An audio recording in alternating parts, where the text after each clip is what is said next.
I've obviously been a wonderful customer and user of AngelList, and it's amazing. But I look at them and I go, they cannot be making money. And I mean it nicely, but it's a great service and it's not that expensive. So like, for those small funds, is that a loss leader when you look at the 25Ks a year and all that you're doing? What are the margins on that? Yeah, it's not a loss leader. A lot of the automation that we've built in, and that's also continuing to come in, keeps expanding those margins. And so anything around funds is definitely not a loss leader for us. And we continue to see the margins around that increase. And the other way we actually think about it is we think about the entire business as a whole, not necessarily on a specific product. Because when we think about a GP or we think about an LP, we think about it as, hey, you should just come to AngelList and we'll handle everything, all of your needs around venture going forward. So for a GP, it's all of their funds, all of their SPVs. Okay, great. They're going to go raise AngelList capital. Great. We have a business model around AngelList capital. And when you're a financial platform, there are all of these other different ways of capturing more and more value as you scale. And so the way we look at margins are actually more holistically over for the entire product experience. So all of the products GPs would use, all the products LPs would use versus on any single product. And so our margins are actually north of 80% when you actually take a look at the overall experience and you take a look at overall products that customers are using. And so again, this is the key around a platform play, right?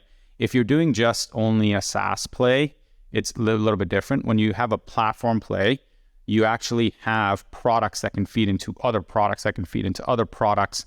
And I actually learned a lot of this in my time at Square. So Square had acquired FastBite. That's actually how Gokul and I started working together. And when I joined, Square was basically just the payments dongle. And in my time there, I saw how Square went from a payments dongle to a platform where you would literally have one product that feeds into another, that feeds into another, that feeds into another. And you get this compound effect of pretty rapid revenue growth, rapid revenue or gross margin expansion. And so I definitely took a lot of the lessons from there and applied it at AngelList. Man, I'm loving this. What AngelList product has the best margin today and what has the worst? I would say funds have the best margins and the smaller SPVs have the worst. And for some of the smaller SPVs, those are a loss leader for us. And this shouldn't be a surprise for anyone paying attention.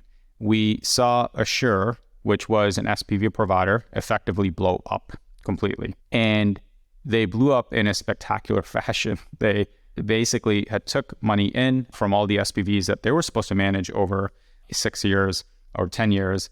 And when they blew up, they're like, hey, we don't actually have any of the money left. And so all the GPs were now left to fend for themselves in terms of, well, how are you going to get the money to manage all the SPVs for all the out years? And the key learning there, and we already knew this, but the key learning there for other folks in the industry is that SPVs and managing these SPVs, and especially the smaller ones, it looks easy at the outset. It looks easy to set up. It's like, oh, how hard is it to accept LP capital? How hard is it to close this SPV and invest in the company? That's great.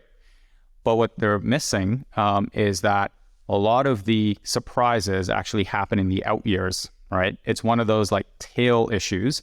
And it's not that the SPVs, then the tail issues that come with the SPVs is like, only a small percentage. It's more about what could happen that could be really costly for the company. And so it can actually wipe out the margins of a larger group of SPVs.